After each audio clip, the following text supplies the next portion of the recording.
Well, hello, everybody. I'm Jacob Winograd. I'm with you here live in the LCI green room. Happy to be with you tonight, and we're going to get right into things. I have a returning guest on the show, and last time he was on the show, we had a conversation about actually atheism and Christianity and libertarianism and all that.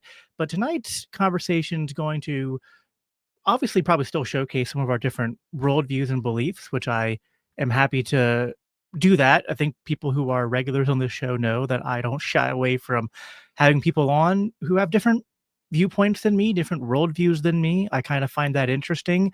I think this show would be boring if I just had a carousel of just, Christian libertarians and anarchists on who just we agree with each other all the time, right? So it's more interesting to kind of have that contrast and even disagreement, but kind of showcasing how we can do that in a way that's edifying, that's sort of building rather than tearing down and burning bridges. I think that's a libertarian virtue. If you're going to have a free society, you have to have dialogue. It's the whole libertarian liberty ethic is to have conversation and persuasion as the norm rather than violence. So, but something that is often divisive in conservative and libertarian circles is how we view history, how we view foreign policy, and even how we view just certain pundits, right? And maybe in yesteryear it was people like Pat Buchanan, and in today's day and age, it's people like Tucker Carlson who are constantly in the news, and there are people on the right who are trying to cancel Tucker, much like I think they back. And I'm kind of just going off of my knowledge on this. I obviously wasn't really. I was a kid when a lot of this was happening, but people I think were trying to do some kind of equivalent of cancellation, or at least smear jobs, or maybe in their mind they thought it was legitimate criticisms of Pat Buchanan. So tonight, my guest and I are going to get into this and get into if people like Pat Buchanan were vindicated in their views, and then Tucker Carlson and his ilk, do they bring more good than bad to the table, or are they kind of dumping something toxic into the public discourse? The guest that I have on for tonight, second time on the show, he has his own show. I believe the title is The Rational Egoist. Let's see, how much do we have in different? I'm a Christian. He's an atheist. I'm an anarchist. He's an objectivist. And there's plenty of other things we disagree on too. But I rather like this guy. I think that we actually got to meet him a few months ago. I had a great time hanging out with him. I'm going to bring him up on the stage now. His name is Michael Leibowitz. So, hitting the wrong buttons there. Give me a second here to get this right. It's not like I do this full time. Hey, Micah, how you doing tonight? Oh, hold on. You're muted. We unmute you Oh, there. There you no. go. All right. Well, we're late. It's my fault. Just because I hit the wrong button.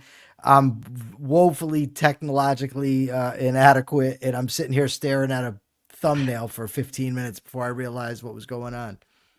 Well, everything's objective except time. Time is relative. I don't know. There was a joke there or something.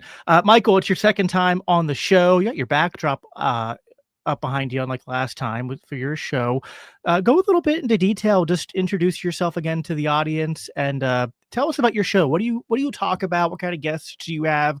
What drives you? What are your interests? Ideas. Ideas drive me. Ideas have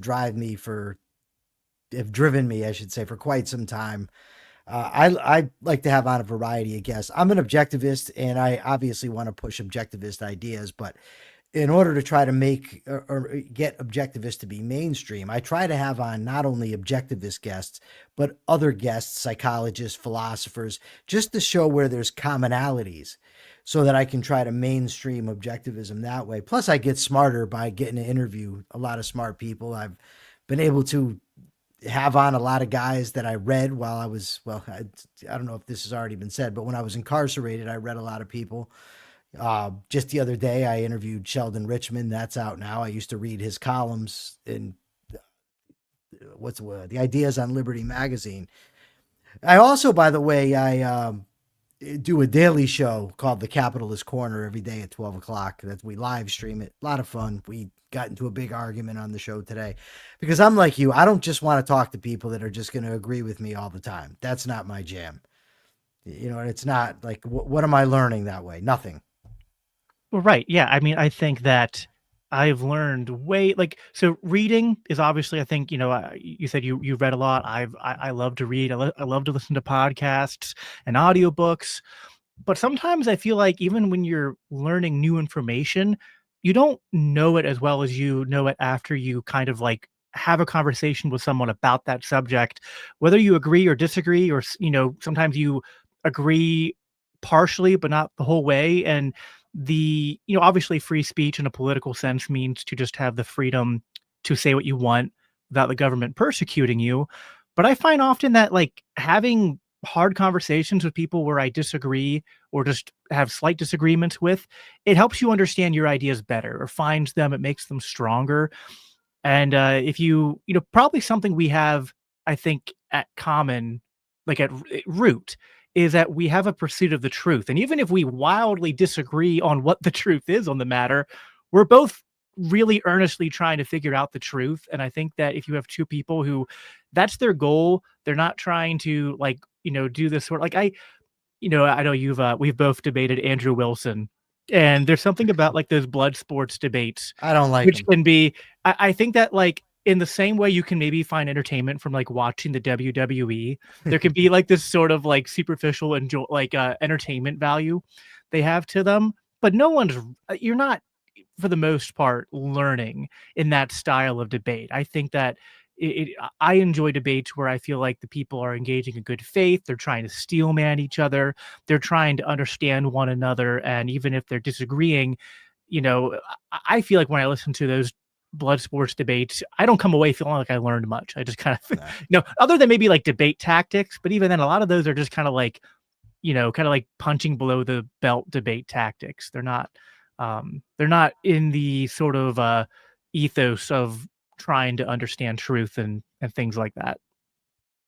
I agree. I've had a couple of these blood sport debates, and I've gone into them and said I'm not doing blood sport. What I should say is I've debated people that are into blood sport debating, and in the case of Wilson, we were supposed to each give an opening statement on our position. I was going to defend objectivist ethics. He was going to defend divine command theory. Instead, he came on, he misrepresented my position, misrepresented what I said in my opening, misrepresented Ayn Rand's position. And then when I called him out on it, said, yeah, well, why is it wrong to have sex with your sister? And then just would not let me get in a word in edgewise.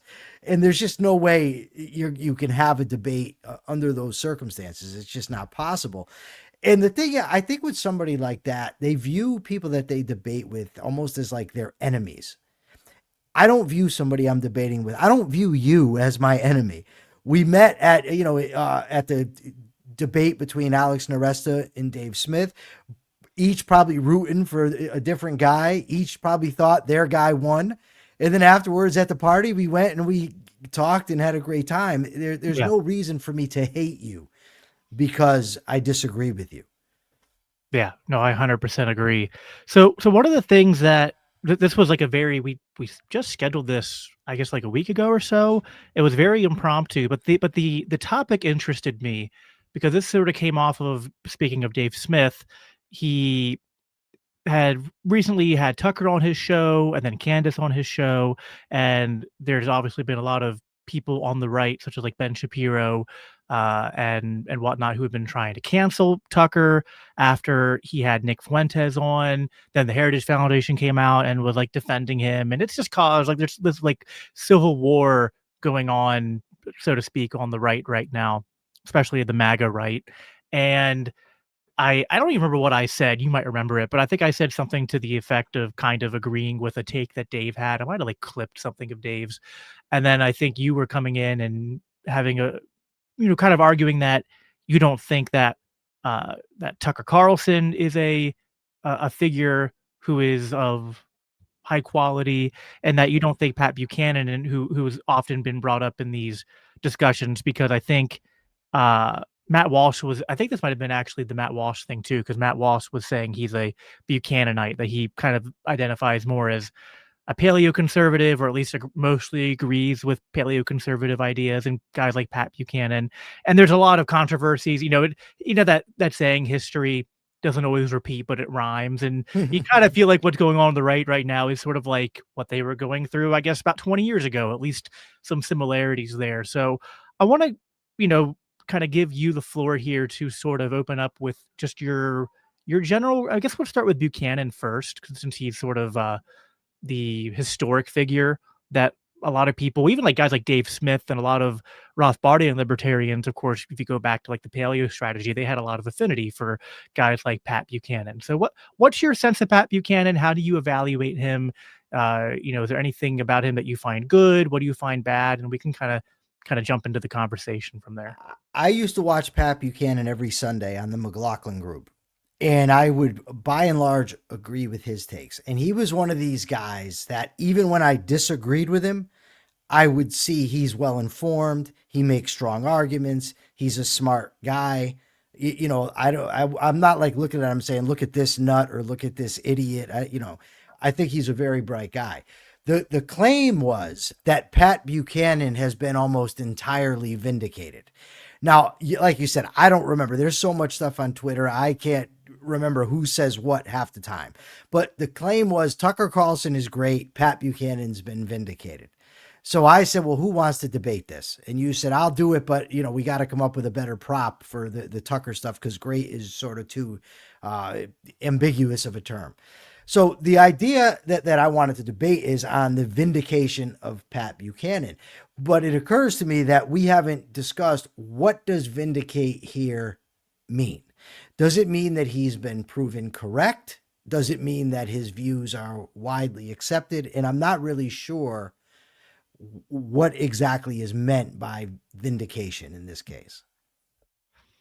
No, that's a good question. I would say, I guess it's one of those things that you don't necessarily even have to couch it in terms of like entirely vindicated is probably more a hyperbolic figure of speech. I mean, no one in history has ever been like entirely vindicated in everything they've said, other than I guess I would say that Jesus Christ was, but that's because I have a a Christian presupposition I'm sneaking in there. But any just human being, like I'm sure you would not even say that you think Ayn Rand has been vindicated in everything she ever believed or said, even though, but you would probably think that Ayn Rand has been like way more vindicated than not. Like rating like probably like 80 to 90% vindicated. And it's going to depend what you mean. It's going to depend what you mean. So like, if we take Buchanan's views, and you could tell me if you disagree, but I think 5 here. He was on foreign policy. He was an isolationist. He was big against the neocons, against the relationship with Israel. That was a big sticking point for him. He opposed mass migration and multiculturalism. He actually wanted to have a 5-year moratorium on immigration to have no immigrants coming in. He opposed free trade, supported tariffs. He made the argument that the latter half of the 19th century was prosperous because of tariffs. He vehemently, he was a staunch Catholic, or he is a staunch Catholic. I shouldn't speak of him in the past tense. He's still living, but opposed abortion, and he opposed homosexuality and gay marriage. Those are issues that, when I think Buchanan, those are the issues that he made strong arguments for. Yeah, I think that's mostly like, I think I know him mostly for his foreign policy stuff. I think I've also heard, I'm not an expert, but I think his foreign policy is a little mixed depending on when you evaluate him, because I think he was very much a Cold War like warrior. So I think he was like, I think he believed, from what I can recollect, that we had to have this sort of I think he used the expression totalitarian bureaucracy at home to fight the totalitarian bureaucracy abroad, right? We had to become some kind of like world empire to fight against the threat of the Soviets. But then after the Cold War ended, he felt like, well, now it's time to return to being a more limited constitutional republic. and the neocons kind of coming in and saying, no, with the fall of the Soviet Union, now it's they use the term like unipolar moment, and we can, sort of take advantage of being the sole remaining superpower. This was something that Buchanan very much opposed. And so I think after that point, he did become more of a strict isolationist. Well, So he's also like he argued that we shouldn't have gotten involved in World War II. He debated Andrew Roberts yeah, for instance, on the character of Winston Churchill. he wrote a whole book on Winston Churchill. Right. So, but yeah, his arguments that are appealing to, I would say, libertarians are not we need a totalitarian bureaucracy to fight the Cold War. They're Right. isolationists, right? Here is where I largely agree with him. Not necessarily for the same reasons, but I'm opposed to foreign aid, all of it. So for me, I don't want to give Israel money. I don't want to give Ukraine money. I don't want to give the Arab countries money, and I don't want to give anybody else money. So that's my reasoning for it. But to say Buchanan has been vindicated, if we're talking about in terms of effect, well, the president of the United States right now, although he ran on a platform of peace, he's bombing alleged drug dealers. He's, aiding Ukraine. We've got soldiers in Israel right now. So I don't know how we can say Buchanan's been vindicated. And about roughly half the American people still support America's relationship with Israel. So that hasn't gone anywhere. So regardless of what I happen to think, to say he's been vindicated here, I think in the minds of libertarians who agree with his views, he's been vindicated. But to me, vindicated means something more than just that. So are you saying that for him to have been vindicated, he would have had to kind of shifted the Overton window and like the majority of Americans to kind of like adopt something approximating his views on certain things? Well, that could be one way to. That's why I said we need to discuss what vindication means. Sure, because vindication can mean proven correct, or it can mean vindicated in the fact that people have now accepted his view. The two don't necessarily coalesce, right? Because people could accept the view and it just be wrong. But you could still say he was vindicated in pushing this because it has popular appeal.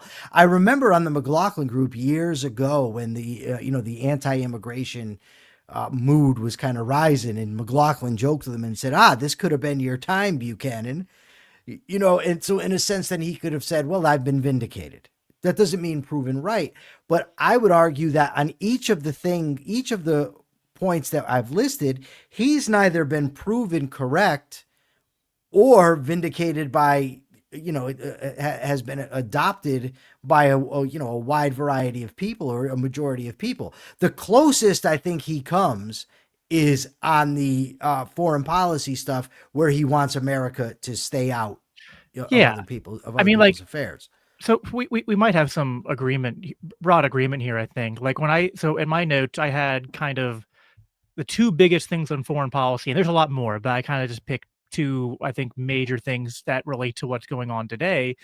Is he was very much against NATO expansion after the end of the Cold War, and he was warning that if we didn't kind of handle this correctly, and that we expanded NATO and we kind of treated Russia more like a former enemy rather than a potential ally to gain and help, that this would kind of lead to a revival of the Cold War, and that this would obviously keep them this would come with some sort of not just potential provocations towards the Russians, but also that these foreign entanglements of keeping NATO and having the US be sort of very active abroad would come with sort of consequences for our liberties and for our economic freedoms and prosperity at home.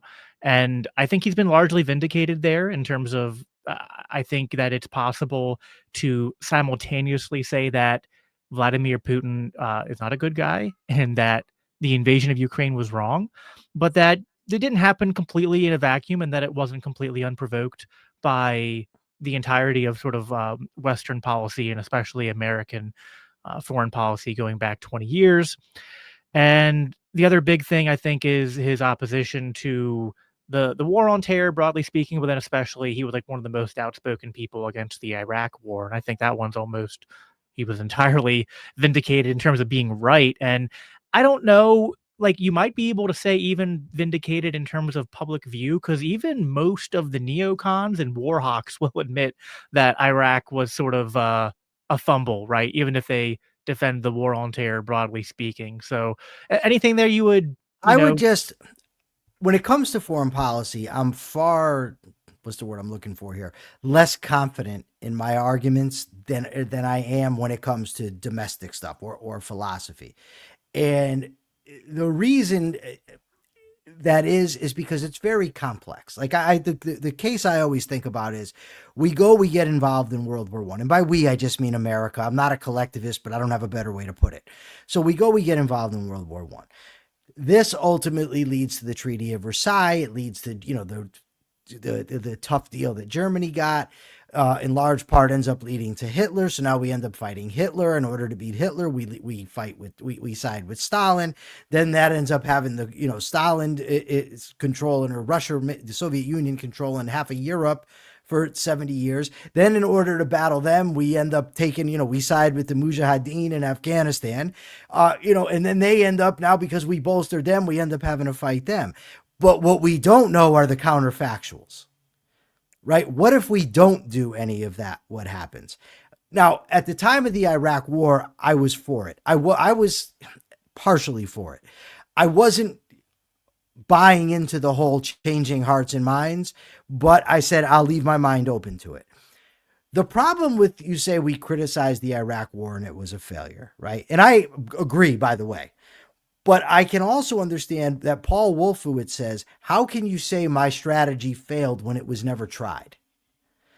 Right? It's like, it's with anything. Like, suppose somebody on the domestic side, you and I assume you like tax cuts. You think tax cuts are good for the economy, right? So now, but if they cut taxes and at the same time increase spending, regulate other things, and then there's bad effects, and then someone says, look, these idiots and their tax cuts. And then we're like, wait a second. You can't just implement part of my plan. So I get what Wolfowitz is arguing. I don't agree with him. I'm just saying that to if you're going to argue that Buchanan has been vindicated, we need a sort of a objective measure of that vindication. And in my view, it has to be more than just Iraq, even though I largely agree. If there's a place Buchanan's been vindicated, I say foreign policy. Yeah, no, I think that's fair. I think what wasn't Wolfowitz? I get all I don't like. I did all this deep dive like a month ago when Dave Smith was on Coleman Hughes' show, and I refreshed my mind on all this. But I don't have a steel trap or names and things like that. But what was Wolfowitz? Was this the part where he wanted to go in to Iraq, but he wanted to install a monarchy, and instead we went in and tried to install a democracy? I think that was kind of part of the. I don't know. I mean, I lived through it. I remember at the time when they started talking about the regime change and that's going to be great and all that. I started thinking might be a bad idea, but I also was reading some pretty good arguments for it. So I said, you know what, let me just stand back and go with it. And, I really mistrust the mainstream media. My mistake was thinking that because I couldn't trust the mainstream media, I could trust right-wing radio and right-wing media. Sure. Yeah. And they were saying, no, the Iraq war is actually going much better than the media's, reporting. So that's what I was buying at the time. Shame on me. But, it's over 20 years ago. Yeah. But I don't remember what each person's position was. I do remember Paul Wolfowitz, Daniel Pearl. These were the neocons. These were Rumsfeld. These were the guys that were making the argument for this sort of strategy. And I think they were wrong. All I'm saying is that they do have an argument that says, look, you didn't even try what we recommended.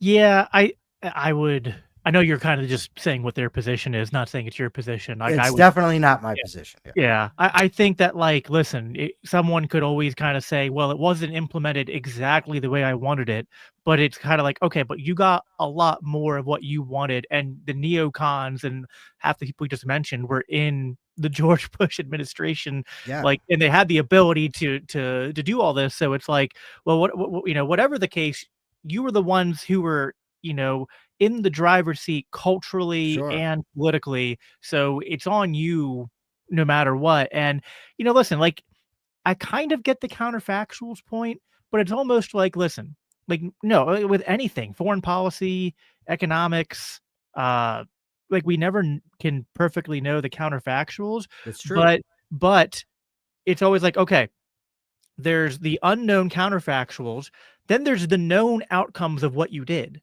And so at the very least, we have to acknowledge that the known outcomes of what you did, that bore bad fruit. So we Yeah. we need to at least do something different than that. Doesn't necessarily mean that, like, sure, you would, it would be going too far, I think, to say that the failure of the Iraq war alone proves that the non-interventionist or isolationist position is correct, but I would say that at least that in this case, It's evidence. it's evidence, and Yes, I I think agree with you. it's partly vindicating of Buchanan's warning that the Iraq war was going to be a disaster. I think that there's obviously, this is still a debate going on right now, right? In terms of like, well, was the entire war on terror a disaster? And is the entire kind of like neoliberal foreign, or what they call the rules-based liberal order post Cold War, post World War II consensus, like, is the entire thing a failure and needs to be scrapped, or was it just they've botched certain interventions and decisions, but it's still more or less good? Because I think with their to Steelman, kind of what you're saying, they would actually zoom out and say, I remember that Bill Kristol debated Scott Horton, and I think one of the questions Scott asked, or no, one of the audience people asked was like, "What would you have to like? How do you evaluate success of your post World War II liberal world order?" And he's like, "Well, that a nuclear bomb hasn't been used since World War II." And it's like, well, okay.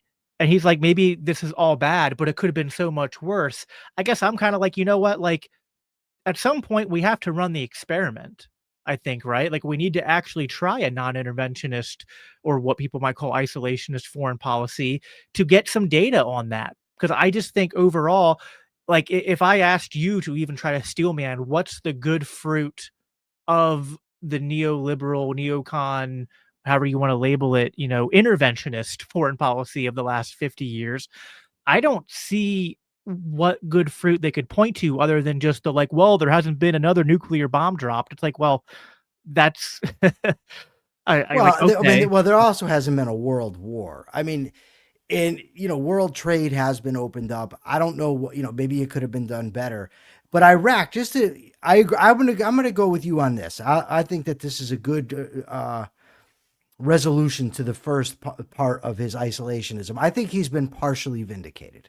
I'll give you that, because in my view, I'm just thinking back now about Iraq, and no matter what they were going to do, I don't care what they did, they were never going to gain the acceptance of Muqtada al-Sadr. Right? He was never in the Shia were never going to want Americans there. And Right. that was evident almost from the beginning. So I don't care what, Wolfowitz would have done. So in that sense, I mean, Buchanan was vindicated there. And I do think that a non-intervention stance is the right stance to take.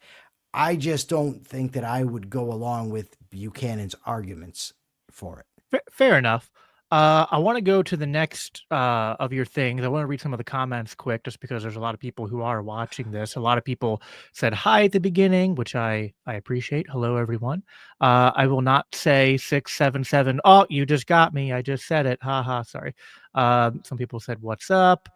I don't get the whole 6'7" thing. That's like one of those weird young people jokes, I guess. Yeah. I'm 33 now, so I'm no longer a young person. I'm no longer up with the young people humor. Liquid Zulu commented and just asked to verify. Yes, I am.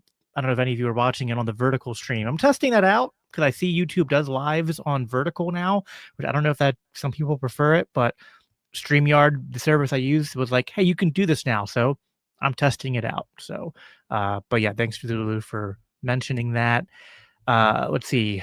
What is your favorite color of the alphabet? True or false? Yep. 47. Sorry, no, 42. Buchanan rocked. He was a Cold War warrior in the 1970s and 80s. Yep, that's right. Shout out for Free. Are you smarter than a politician? Retweeted this, and so did Amity. I was just on Are You Smarter Than a Politician last week. It was a very, very good time. Very interesting show. Have you been on? I think you've been on, right? I never heard of it. You never heard of it? I'll have to hook No. you up because you would Hook be a me good up. you'd be a good guest on that show. It's a lot of fun. Uh, let's see. Iraq is such a ethnically, culturally, and religiously diverse nation that making it a Western democracy was a pipe dream. I Yeah, agree. I agree with that. All right, so Michael, what was your next in terms of the different? You had like 5 things there. What's your next thing in terms of Well, evaluating? Yeah. his opposition to mass migration and multiculturalism, in terms of wanting to have a 5-year moratorium on immigration. If we're going to judge that in terms of popular acceptance, that's not. People still have high views of immigration. They might not want as many coming in as are coming in, and they might not want the bad dudes coming in, but people by and large are still in favor of immigration. So he hasn't been vindicated there. As to the rightness or wrongness of his position, I will simply say this. If Buchanan claims to be a constitutionalist, which he did, Article 1, Section 8 lays out the powers of Congress. Regulating immigration is not a power granted to Congress. I have James Madison backing me up with this. People are going to argue. They're going to say no naturalization. No, naturalization is not immigration. They're going to say, look at the 1808 clause. No, that doesn't do it either. The sovereignty that the court ultimately read into the Constitution in order to give them authority over immigration was just judicial hocus pocus, legislating from the bench, which conservatives claim to hate. So if Buchanan was truly or is truly a strict constructionist, an originalist, he's got to be for immigration. And on moral terms, I don't know how deep you want to get into it, but on moral terms, he's just wrong on immigration. So I'm an ANCAP. I'm not a constitutional scholar, and this is not a part of the American history that I know as well as other parts. But I've heard some people, and I think I agree with you on the broad strokes there, but I do know like what the common objections are to that constitutionalist argument. So I'm curious if you have anything to what these rebuttals usually are. They'll bring up like the Naturalization Act of 1802, which I think was to amend a previous Naturalization Act of 1798. Sure.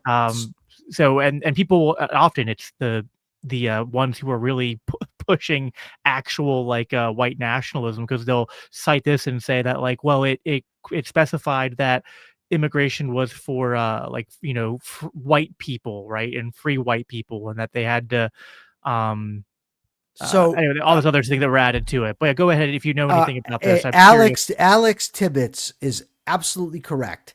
For the first 100 years, the states had control over immigration, and there's a reason for that. Because according to the 10th Amendment, whatever is not explicitly delegated to Congress is reserved to the states and the people, right? The power over immigration is not explicitly delegated to Congress. You can read the Constitutional Convention debate. I want to say it's on August 13th. The subject of immigration comes up. Somebody suggests limiting it, and they just went sick on them. Because you got to remember, at the time the Constitution is being debated, they wanted people coming in. They weren't trying to keep people out. They put the naturalization clause in there because they were concerned that foreigners would come here, get citizenship, run for office, and take over the government.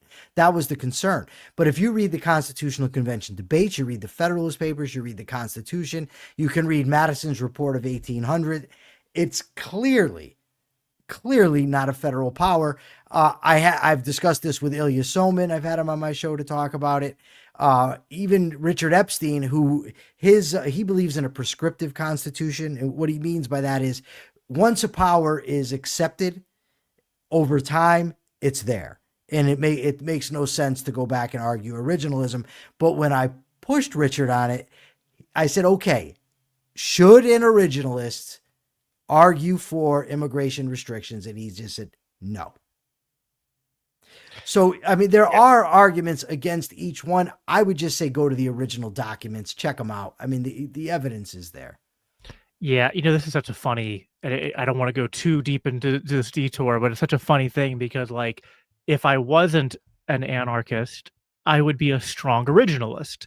Because I think if you're going to have a constitution, if you're going to say you're going to have a monopoly over law in a specific geographic region, then you need to have a sort of, I don't know the right way of putting this, like an epistemological view of what government is and like what is these contracts, how they're supposed to be read, that like you can't open the door even a little I bit agree. to interpreting it other than what the plain reading and originalist intention means.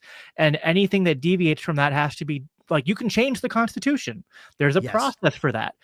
You can't change it by just saying like, oh, well, like, that was 100 years ago. And so we don't believe that way anymore. It's like, well, fine. If you're going to make that argument, I need you to like prove that in writing through the method of saying we don't believe that anymore and we're going to change it.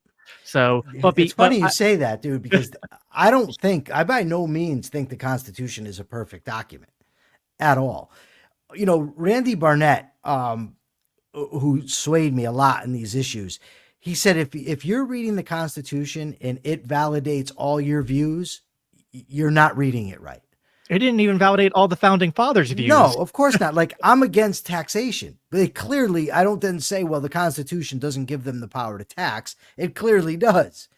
Right. Right. But nevertheless, like you said, if you're going to go by this and we're going to go to court and argue from it, then we ought to go by what it means so that everybody involved knows what the hell it is we're talking about. And it's just not at the mercy of whatever judge happens to be sitting on the bench. Yep. No, I agree 100% with that. That is why I know we'll go different directions with this. We'll look at the flaws of the Constitution. I think that like someone saying, well, the interpretation of the Constitution changes over time and there's no point in going back and trying to debate what's been kind of commonly accepted after a period of time. That's one of the reasons why I tend towards anarcho-capitalism. I know you would opt for just a better constitution, right? Or a better model of governance. Yeah, probably. I'd even I imagine you're probably of the opinion that it's not practical to have a government that governs as large of a geographic region as the continental This is what I think, Jacob. I think that if you and I were to have a debate, and I've debated many anarchists, famous anarchists, and I can concede that my position is very utopian in a sense. And I think that your position is utopian in a sense. And what I mean by that is, in order for you to have an anarchist society, you're going to have to convince enough people to have an anarchist society. In order to have a minarchist society where you have one government, but it's funded voluntarily or through lottery or some such thing, you're going to have to convince enough people. The only way either of us gets what we want is to convince enough people. Yep. It's simply impossible. The culture simply right now, it's not happening. People need to be convinced of liberty. A constitution's not going to protect us. Laws aren't going to protect us unless we have enough people that are going to accept the ideas. Nothing protects us. So I learned that, by the way. Let me just say one last thing. In prison, I used to be involved in this thing called the Alternatives to Violence Project. I was one of the inmate facilitators. And to me, it was very important that we had a high moral standing in the prison community. We simply could not have guys in the community saying, you're talking about that now, but I know what you do in the block. But the other inmates, a lot of them weren't living up to what we should be doing. So I said, aha, I've got the solution. We'll adopt a set of ethical principles. Everybody will sign it. That'll solve the problem. Everybody signed it. Nobody adhered to it. When I went to argue, they all said, Leibowitz, you're being way too literal, because the culture wasn't right for it. And our culture is not right for it. Yeah, no, I agree with all of that. I think that's a good segue back into this conversation about immigration and Buchanan, because this is a subject that I really struggle with, and I'm curious. Like, let's just like remove the is it constitutional or not from the analysis, and just like Buchanan's view that if we didn't have a sort of like pause in immigration and be careful about who's coming here, that this would be detrimental for American culture and liberty long term. And on one hand, when I listen to people like Alex Nowasta and I listen to other like Brian Kaplan, other open borders advocates, and they talk about the economic benefits of free migration. I understand that. Mises is a good person that gets into that as well. And also, there's just the sort of practical libertarian critique that you give the federal government the ability to be the central planner who decides who can be here and who can't be here. Well, how do you enforce that? Like, and as a lot of people who voted for Trump, who are libertarians this last election, are finding out, it's kind of hard to separate the I want to have the closed borders without the sort of like authoritarian police state that you sort of need to enforce that over a Yeah. landmass as big as America. But I also feel like there is something to Buchanan and even people like Dave and others' concern that, okay, even if all that's true, isn't there also this risk of open borders inviting a lot? Because we just said the whole way to create a free society is through culture. And there is something I think risky about having the door open to just let and I agree with you that our culture is very far from liberty. I also add, as a Christian, it's very far from, insofar as like there's people who think that we're a Christian nation. I go, I don't think you're anywhere close to exhibiting what I would define Christian values as being. Nevertheless, it's a lot better here on both of those fronts than other places in the world. Sure. And inviting, like, so on one hand, when I'm in my non-interventionist arguments and foreign policy arguments, I'm kind of critical of people who like to reduce that calculation to just Muslims bad. But it's like, hey, there probably is consequences like we've seen in Europe to some extent of if you just had, 20, 30, or 40 million Arab Muslim immigrants over, a 5-10 year period. So I don't know. I would say I don't think that Buchanan's been totally vindicated in either way there, but I don't know. Maybe there's a nugget there of like, we still don't know in terms of like, how do we handle this problem? Well, I want to get your take on that.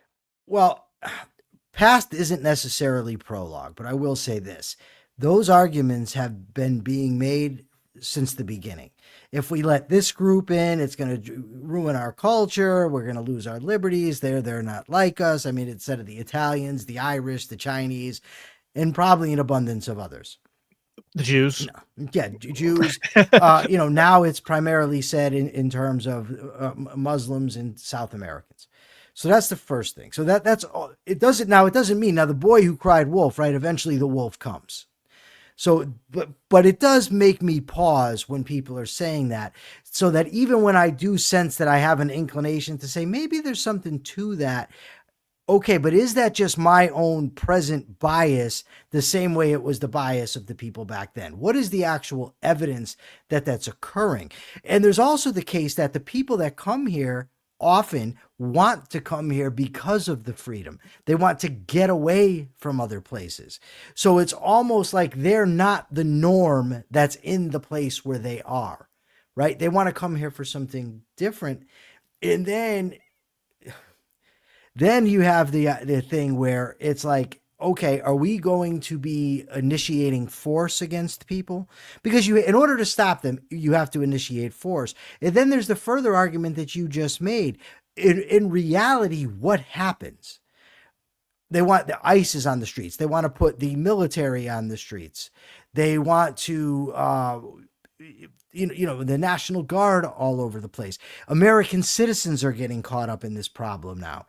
It's just that all that is part of the equation. But to get back to Buchanan, I don't see how we could make any kind of argument that he has been vindicated on immigration. He wanted to have a 5-year moratorium, right? He was vehemently opposed to mass migration. And the American people aren't where he is, that's for sure.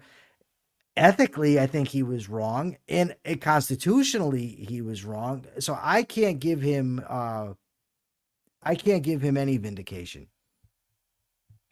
I get where you're coming from, and I think that it's one of those things where I think we could probably find a lot of agreement here. I think insofar as our country is unlibertarian or unobjectivist, and we don't have a true free market, and we have all these distortions in the legal system, and it's more central. Like if you're going to do the Constitution, it should be the federalist kind of vision of government, and we're not really doing federalism really good right now. So insofar as you have all that, I think that historically the melting pot worked because we had those things more in the past. And I think immigration works maybe not like it's not a total disaster yet, but it's more risky now insofar as we've veered from those things. And so it's kind of this like we ideally what I want, which is I don't think it's utopian, but it is hard, is to simultaneously not restrict immigration and to alleviate the potential risks or negative effects of immigration that can come by just making our society more free so that these problems don't I crop up as agree, much. but see, to me the argument is always we need more freedom, and that was something that libertarians and conservatives used to understand, that controls breed more controls. But then when people come and say no, you can't have immigration when you have a welfare state, okay, well then let's argue to get rid of the welfare state. Let's just consistently argue against controls. Now we have a guy in the audience, and this guy, I got to tell you, it's like every single time I ever interact with him, I feel he misrepresents what I say. Right. So he says here, you can defend private borders and even open borders without pretending civilizational enemies and invaders don't exist. Okay. We weren't even talking about that. We were talking about cultural impact. And my point is only that I'm very skeptical of the claims that allowing immigrants in from wherever is ultimately going to destroy the culture. Of course, there's bad actors out there that want to come into the country. Of course there are. Well, But well, go ahead. what if we have evidence of like and I think there's a slippery slope here. So I imagine you might kind of respond by saying that's dicey, but I'll see clips of Muslims saying that like, well, our plan is to kind of like we view ourselves as foreign invaders and we're coming here to kind of like wait until the right moment to then commit acts of terrorism and try to take over local or state governments or whatnot. And I just wonder, like, again, this is one of those dicey things where I don't want to give the state more power, but it's like, I don't know if you have evidence of people saying that, is that enough to view them as like a invader or terrorist and stop them? And you know what I mean? So I think that's kind of Casimir's point, which I'm kind of like with you on this. Like, I actually had a whole debate with Casimir on this sometime in the last year, and it's complicated because on one hand, I feel like sometimes there are these oversimplistic, cartoonish depictions of Islam and Islamists. And listen, there's all sorts of, not just in the mainstream media, but I think in social media, that the algorithms and the content creators are often sensationalizing claims or making unfounded claims. And you got to like be really careful with that. But I also feel like we can go too far the other direction. And I'm not saying you're doing this, but I think to Casimir's point, some people, I think, do just sort of have this sort of like a naive view of other cultures or the Arab world and just kind of be like, oh, they're all just like us. Yeah, that's silly, right? Right. The question to me is, are there enough that they're trying to get here to take over the country? I don't believe so. Then there's the argument the Chinese are sending people here. I don't buy any of that. Now, if you're asking me personally, not constitutionally, if I'm the boss, what is my position on immigration? If I'm the boss and you have somebody that wants to come into the country and there's evidence of them saying we want to go there to take over the country, we're going to wait, I'd say get them the fuck out. Right. I don't have sorry to swear if I'm not supposed to, but you know what I mean? I don't have an issue with that. I don't even have an issue if I had my druthers. If I'm the guy that decides, I would say if somebody's got a communicable disease and there's evidence of it, you don't let them in. And if somebody is demonstrated to be a violent risk to people, you know what I mean? If there's good evidence, I wouldn't let them in, but that's it. Yeah. No, I think there's, I think we could do like a whole podcast just on this. Sure. It's like I don't know that I think we're in the same chapter. Like maybe not on quite the same page, but I feel like we're kind of understanding where we're at. And I think we're actually kind of close on that. I know there's a lot more on Buchanan we could talk about, but let's try to maybe hit maybe one or two of those really quick. Because I do want to talk about Tucker Carlson. Tucker Carlson. Too. Okay, I'll do him. Buchanan opposed free trade. Now, obviously, he hasn't been proven right on that because he's wrong. Right. Right. So obviously that is, and the American people by and large support trade. You do have about 40%, I think, that support protectionism of some sort, but by and large, Americans support free trade. Yeah. Trump did not get elected on a wicked mandate. And he didn't get elected because he was this superb guy. He got elected because he was running against a buffoon. Yeah, no, I think that's Right. yeah, I agree, and I agree with you on free trade. I think there's also this irony, and Hoppe made this point that like when you restrict free trade, you actually increase the incentive for immigration in totality, including illegal immigration.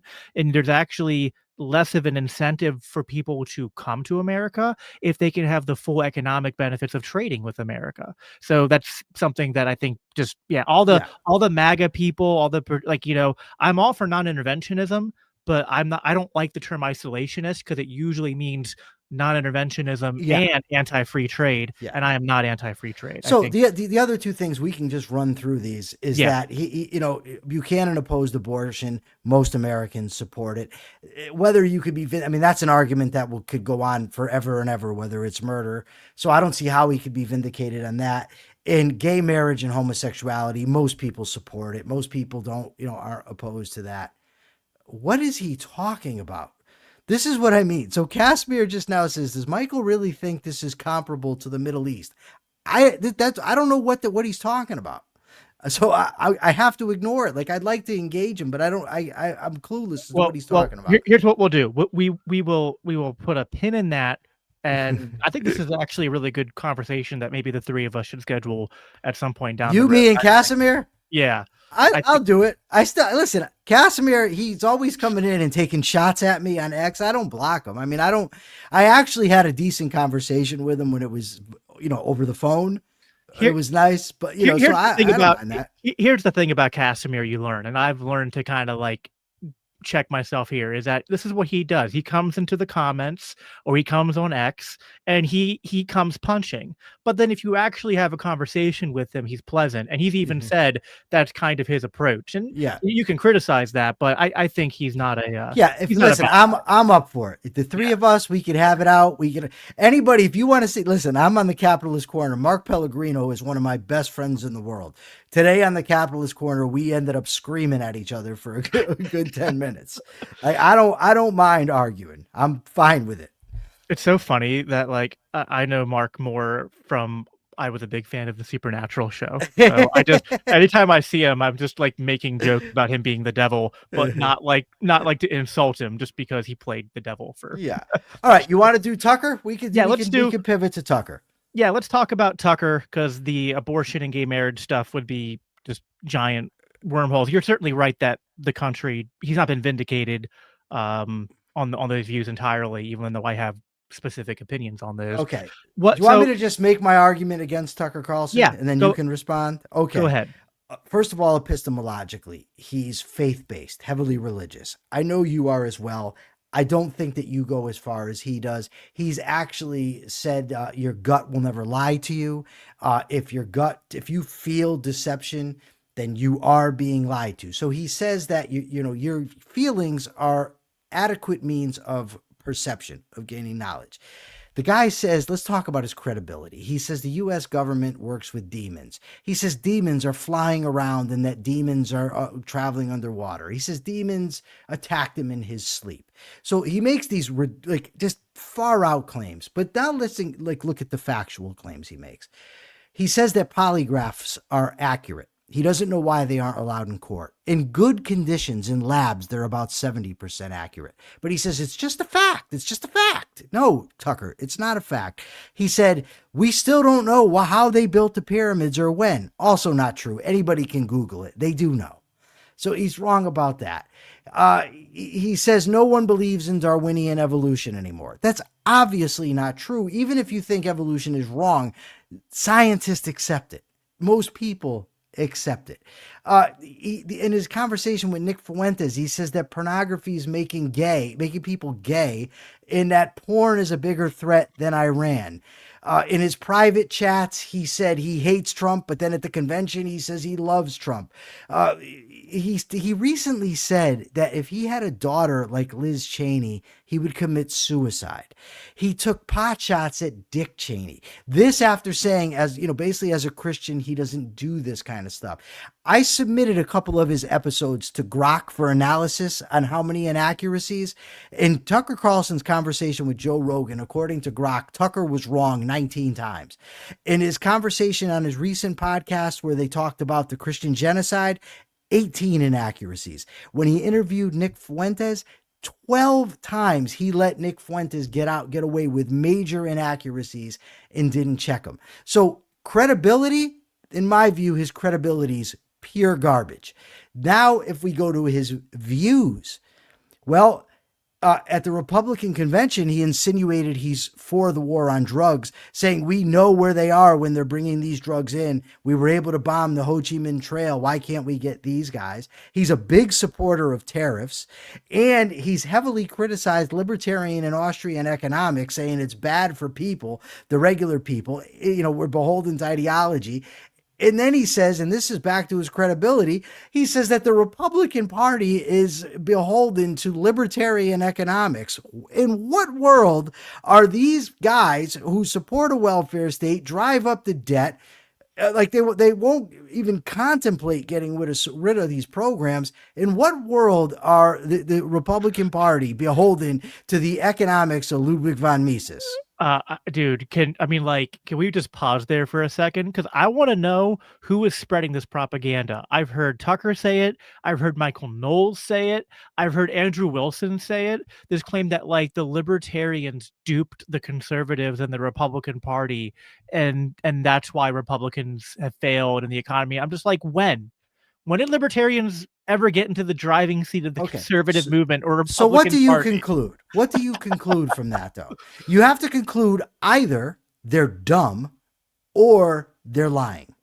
I don't see another option because it's obviously ridiculous. I think that Tucker is a mixed bag. I don't think that Tucker is like a philosophical role model. I don't think that he's like a true intellectual. I think in some ways, I think a lot of people like him because he's kind of like a regular guy and just kind of speaks his mind. And yeah, a lot of his stuff is kind of just based on intuiting stuff or is just wild speculation. And it's fair to criticize him for that. I mean, I believe as a Christian that there's demonic influence, but I think you got to be careful about as a Christian, you need to have some kind of epistemology for evaluating and checking that stuff. That's not just like my feels. So I think Tucker was really good during COVID. I think Tucker was one of the few people who was willing to. Didn't he call for lockdowns, Jacob? There's a lot of people who, I guess, if you go early, to the very beginning of COVID, when there was a lot of uncertainty and fear, yeah, there's a lot of people who got that maybe wrong on day one. But certainly by the time you get to later in 2020, he was one of the earliest on Fox News, when he's still part of the mainstream media, who was willing to kind of challenge the COVID regime and take a lot of flack for that. He was willing to, and maybe he goes too far in some of these things, but he was willing to challenge the sort of index card of allowable opinion, or the Overton window, when it comes to support for Ukraine and Russia and support for Israel and their war in Gaza. And so he's uh, he's a mixed bag. I think there's a lot of the things you brought up are the things where I would either be kind of neutral or iffy on Tucker, or probably critical of him in a similar way to what you are. But there's just other things where I think he's one of the few voices on the right, and did this while he was still at Fox, who was willing to say things that kind of challenge the hegemony of the mainstream conservative Inc. viewpoints that are so fundamentally wrong in the Is worst he though? ways. Is Well, he? where do you disagree? Well, you earlier mentioned the people back in the day, the mainstream conservatives who tried to cancel Pat Buchanan. Have you ever watched what Tucker Carlson said about Pat Buchanan back Oh then? yeah, no. I mean, Tucker is a self-admitted. He used to be a neocon, and No, he I used to. got it. Okay, Yeah, he was. Then he was at CNN. He was at the Weekly Standard. Then he was at Cato. Then he was at Fox. And I'm all for changing your opinion. Listen, I was for the Iraq War. Now I'm not. It healed me forever of that disease of interventionism, right? But when you start to see somebody's views change according to where the money is, I'm getting a little skeptical, especially when you see in public how he talks about Trump and in private how he talked about Trump. yeah. I And think when I there. see all these lies, how can I believe what he says? I do think that. Listen, I think it is. If you wanted to say that we need to treat Tucker as someone that we take what he says with a grain of salt, like when I tell people, like, if I was going to give them a list of like the top 15 people I listen to and I consider them a uh, trustworthy source of getting news and analysis and getting at the truth, Tucker doesn't make my list on that. So Well, that's good. Now, Dave called him a hero. That's where this started. Dave called him a hero and called him so the great Tucker Carlson. I That's what I disagree with. Well, I think that the things that Tucker got right and the stances he took, and even like, let's just say for sake of argument, that we took the most cynical view and say that he had some ulterior motives for those stances. The impact he had, and the fact that he, in my opinion, took the right stances on some of these very important issues and kind of spoke to what a lot of people's frustrations were when it was like, during like 2020 and 2021, it was like, so we're locked in our homes, but people can go out and riot, and that's okay, right? He called that stuff out, and maybe got COVID wrong early on, but then quickly shifted and was a voice for people who were seeing the corruption and seeing that the COVID insanity didn't have any, didn't See, have a sound basis for what they were doing. And then I think he was also one of the earliest to call out the sort of like the sort of narrative that was being told about the Russia and Ukraine war. And then we got a lot of flack for then doing the same thing with Israel and Gaza. Now, his handling of all of those things, I can find holes to poke on all of them. yeah. So I'm not, but I think it's kind of like, if I'm evaluating him on my standard as a libertarian and Christian, of the type of Christian I am, he's not good enough for me. But when I consider, like, okay, but like, compared to the swamp of the mainstream media, and that people were listening to him when they're not likely to listen to the people that I would listen to and recommend, I go, all right, he had a very positive impact on those few things.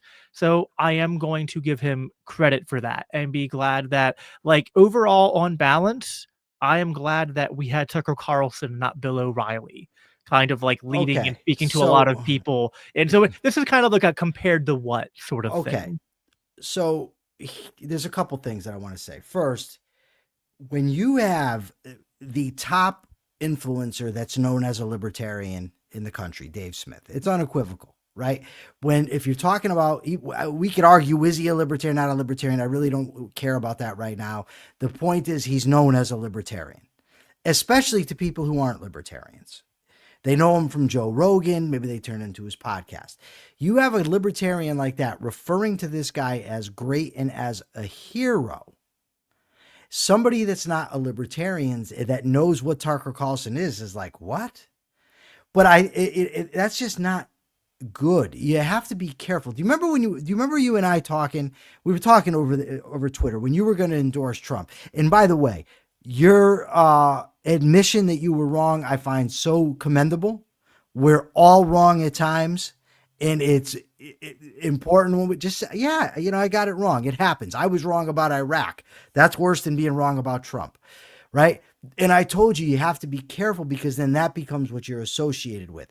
And if you're giving him praise, not you, but Dave, he's a hero, that's dangerous. But something I want to ask you, because it seems to me that I missed something because I was in prison at the time. And I was dealing with my own COVID problems. It seems like COVID has so fundamentally shaped so many people's views that when, like you said, well, he was good on COVID, that it's almost like being good on COVID in some people's minds outweighs like everything else. But it doesn't do that for me. I don't care that he was good on COVID when he's for tariffs and getting on his show and criticizing libertarian economics. I don't care that he's good on COVID when he's giving all these lies, mistruths, when he's got Nick Fuentes in front of him and doesn't challenge him on his false claims. But a lot of people, the people that were good on COVID, they really appreciate that. Do you think there's anything to that? Yeah, I think so. So let me do this, because we're short on time. Here's how I I'm going got to it. do No, it. Yeah, I know. You so, told me 9 o'clock. You've already given me way extra. yeah, no, it's fine. So I'm gonna just remind people that when this is done, if you're on YouTube, you'll be redirected to the live stream I have coming up after this, where I'm actually going to be talking about Dave Smith and the video that Liquid Zulu did, and kind of get into that, because I was part of the Mises Caucus, and a lot of that was criticizing Dave and the Mises Caucus strategy, and I was in that video, so I figured, well, I'll kind of give a short, reaction and thoughts, because I thought there was stuff there that I agreed with and disagreed with. So I want to let people know that that's coming up. And yeah, so on what you and then so what I'm going to do is I'm going to give my kind of final remark on that, and then give you the last word. Sure. So I think that two things can be true at the same time. Like, because I don't really disagree with what you're saying. I guess I just kind of feel like we live in a society where sometimes we have to kind of accept the flawed people who make an impact for what they do. And like, listen, like we said, we have to change the culture. I wish that there were people who, instead of being drawn to Tucker, or even to Candace, even though I have kind of a similar view about her, or to just these big I wish people found better heroes overall, right?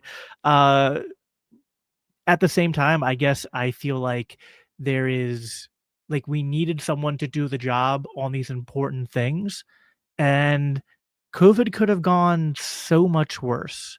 And I guess I feel like, because we are out of it now, maybe you disagree, but I feel like we can, maybe because we're no longer in it, we forget how bad it was and how much worse it could have gotten if there wasn't enough, voices speaking out, and sort of like very large pockets of civil disobedience where people just kind of stopped obeying the mandates in all these places. And it could have gotten so much worse. I mean, they were threatening vaccine passports. They were Yeah. threatening, all sorts of ways to track your movement and make it so that you couldn't. So like it could have gotten so much more totalitarian, and opened up the window to things that would be, for as bad as we are right now in terms of our economy, and we still have the Patriot Act, we still have government surveillance. We don't live in a great society, but it could have been a lot worse. So I think it's kind of like we have to find this tension to, I think, I want to I think actually the right approach is to give people like Tucker as much credit as you can for the things that they were good on, so that people will take you more seriously when you criticize them on the things that they're bad on.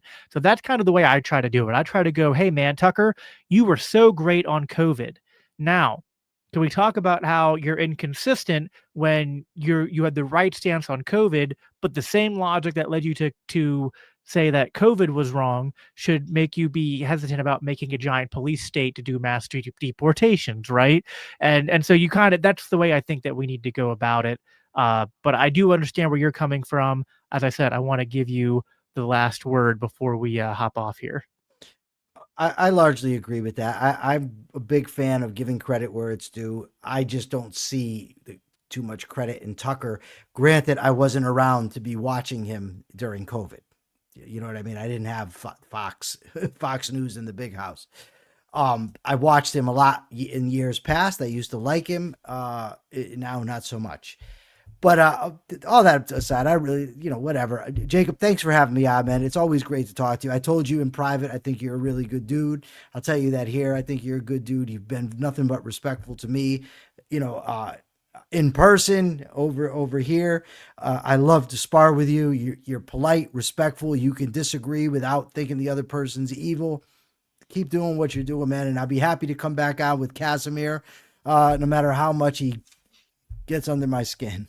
He's gotten under my skin too, man. So you're not alone in that camp. But listen, man, same back to you. I've enjoyed our conversations, and you're always welcome to come on to spar about whatever we want to spar about. I feel like we agreed a lot more this time than we did the last time we had you on. But yeah, listen, man. Tell people again where they can find both of your the things you do. Capitalist Corner and Rational Egoist. I'll say so. The Rational Egoist is my regular is my podcast. It's my own podcast. It's mostly interviews. I've interviewed some of the top libertarians and objectivists out there. I've debated some of the top libertarians and objectivists out there. I've debated some leftists, some conservatives, but mostly I just do interviews on ideas. You can just check that out, Rational Egoist, on YouTube or Spotify, or wherever you get your podcast. And then I do the Capitalist Corner every day at 12 o'clock. I do it with the aforementioned Mark Pellegrino of Supernatural fame. We discuss current events from a pro-capitalist perspective. And we sometimes argue, and not as civilly as Jacob and I argued tonight. But thanks again, Jacob, and thanks the audience. Yeah, of course. Everyone go check out Michael. He's like, listen, he's one of the people who I would say, like, even though we don't share all of our priors on, religion and worldview and things like that, he's one of the good ones. He's someone that, you're one of the good, like, you probably think about me in terms of Christians or anarchists, but like in terms of objectivists or people who kind of loosely use that label, you're one of the good ones. You'd probably agree a lot of objectivists can sometimes not be the best representatives of objectivism. I thought, and I'll leave you with this. When I got out of prison, my plan was to unite objectivists, libertarians, because I've been studying this stuff for decades. And I said, I can do this. There's no reason to have these tensions. I became the spokesperson for the Libertarian Party of Connecticut. And I'm like, all right, I'm on my way. It took weeks. And I realized, nope. can't happen. There are a lot of jerks under a variety of labels. We're showing them how to do it right, Michael. So yes, that's all that matters. But thanks for being on here, man. Thank you, brother. Have a good night. We'll do it again. Thanks everybody for listening. And I'll talk to you guys on the next stream.